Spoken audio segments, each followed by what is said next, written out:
already doing this in a series. You must have heard the first 4 lectures of Swami Paramananda ji. And today we are going to do the 5th chapter of this book, which says, The Light Within. Maharaj starts with George Eliot's saying, which says, all eyes can see when light flows out from God. Maharaj says, the object of spiritual devotion is to keep the lamp of our inner life burning brightly. Just as an ordinary lamp requires constant refilling that it may not go out, so we must feed the flame of our spiritual life by the faithful practice of devotion. If we are not the habit of such practices, the light is quickly extinguished. For this reason, we are asked to have fixed hours for devotional practice because habitual practice alone will keep it burning. It is present in every soul, but in some it is more apparent than in others. In the truly great ones, it burns with steady, glowing flame. It is indeed this light of the soul shining through them which makes them great. There come moments, however, in every life when the inner spiritual lamp seems almost extinguished. We feel doubting, helpless. At such times, the only way we can revive and sustain it is by conscious communion with its source.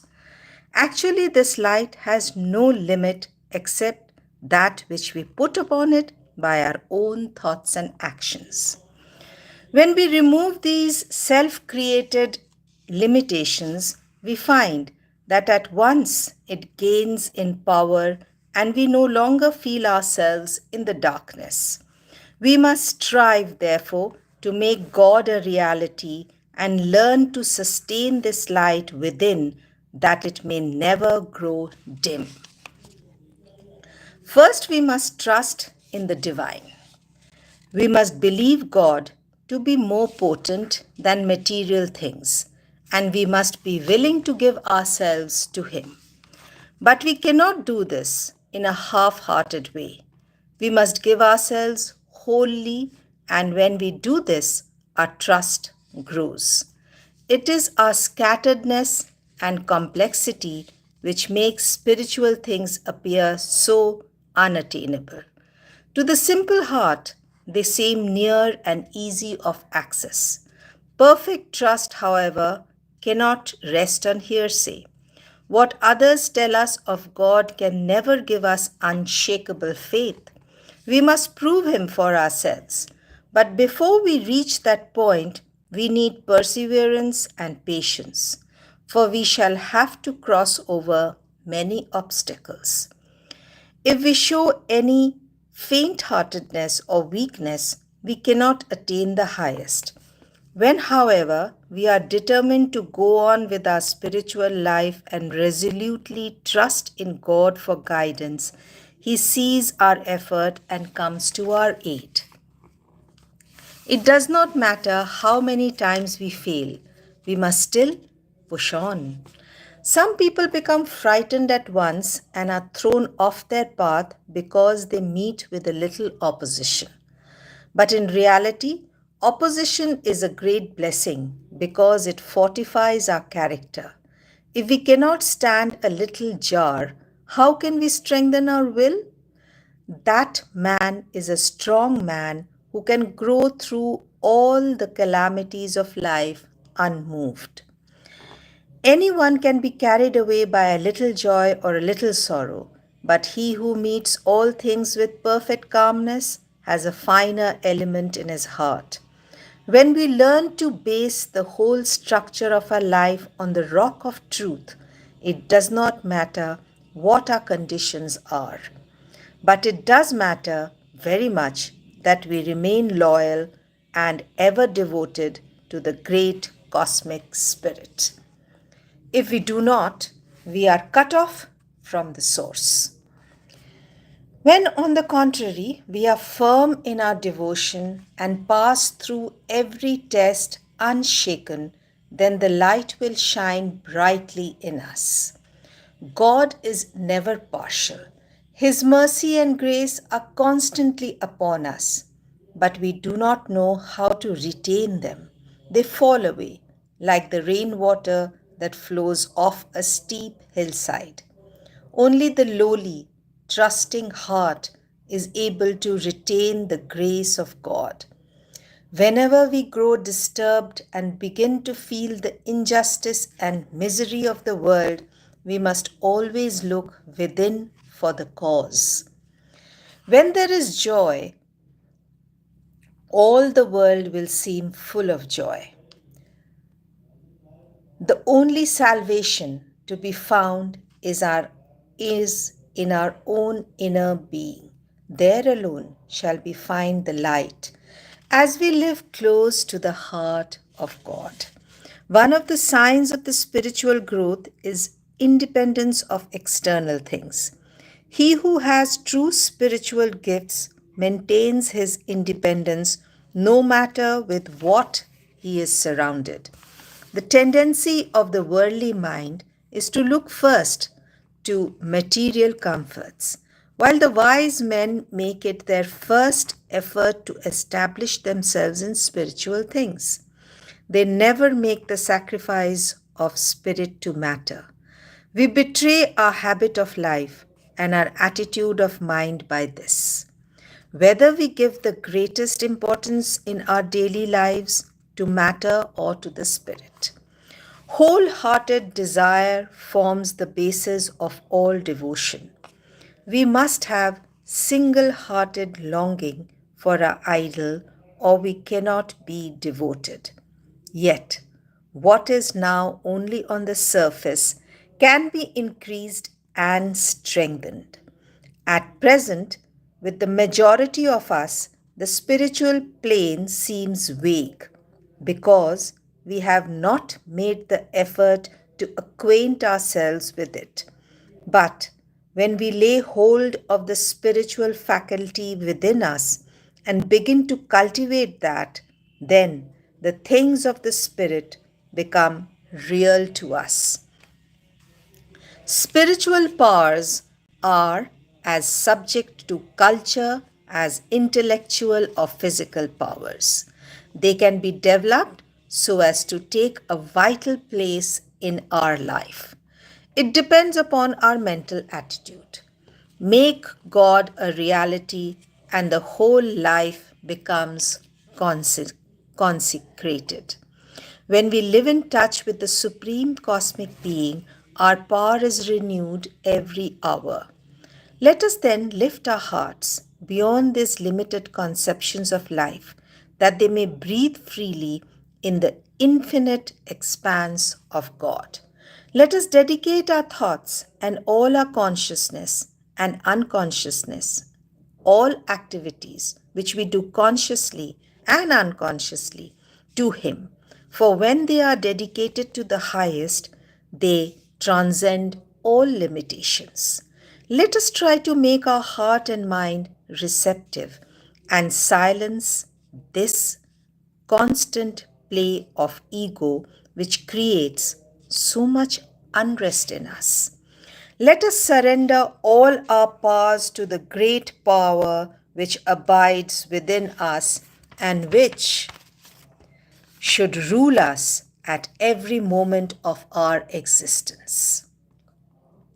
If we can do this, then we may be sure that that light, which is a part of the great light, will shine in us and drive away all darkness. Our spiritual pursuits, when looked upon from the worldly point of view, often appear indefinite and lacking in direct evidence, and we begin to doubt. But this attitude will make it more difficult to get any clear perception of the truth. For whatever we undertake with skeptical attitude will not carry us far. It is like rowing a boat without pulling up the anchor. Before we begin our higher quest, we must make the channel perfectly clear. Frequently, we work on one side and leave another side unprotected. The story is told of a man who labored the whole day to water his orchard. But when the evening came, he discovered that all the water he had pumped out had run off into two big holes, and his orchard was as dry as before. So often, while we think we are laboring for spiritual things, at some point the channel is blocked and we fail to derive the benefits we expect. If we have any hard or hateful thoughts towards anyone, no matter how many prayers we may say before our altar, it is impossible for any blessings to flow to us. Our spiritual devotion must come from the whole heart. It is not enough to give our prayers to God. We must also give our thoughts and actions.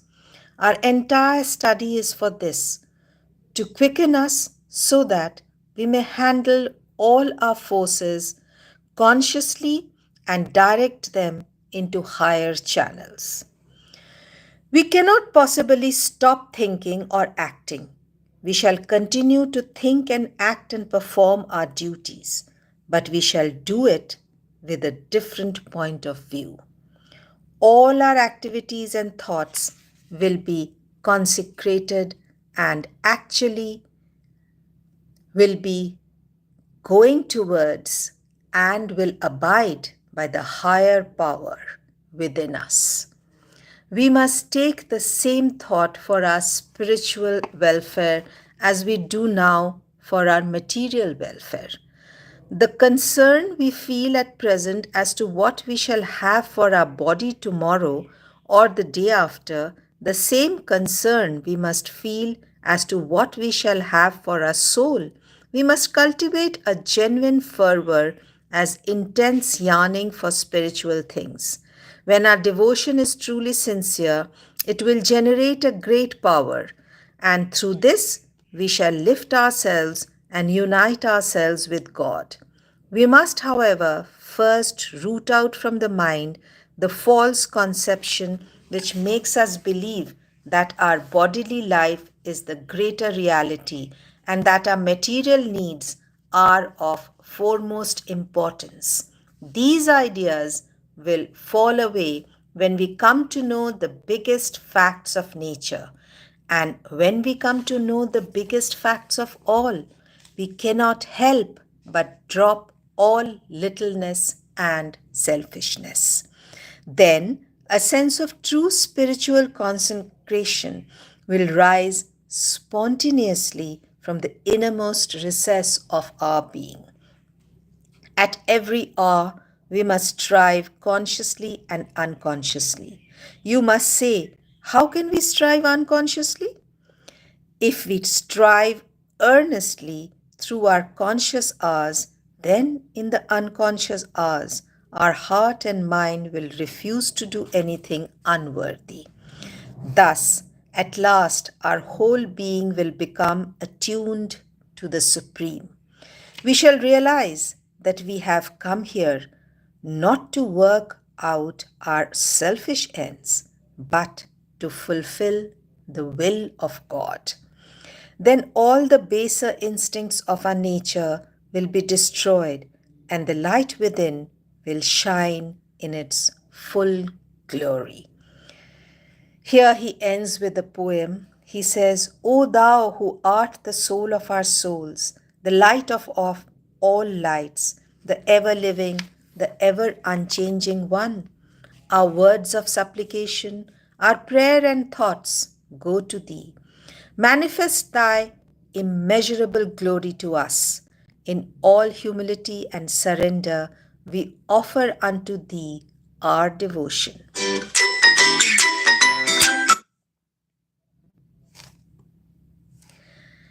Kindle within us a greater yearning to dedicate ourselves to the highest. We pray thee to give us ever greater strength and wisdom. Fill our hearts with compassion and the spirit of peace. May peace abide in us and all love. For by the bonds of love are we untied with all thy children, and with thee who art the storehouse of infinite love. So we may get that part of that infinite love by praying to Him and keep our thoughts clean all the time. Hope you enjoyed today's episode. Do like and share our videos and do stay tuned to Devakshar. Do subscribe to our channel also and comment and tell us how you are liking the videos. Thank you so much for being with us.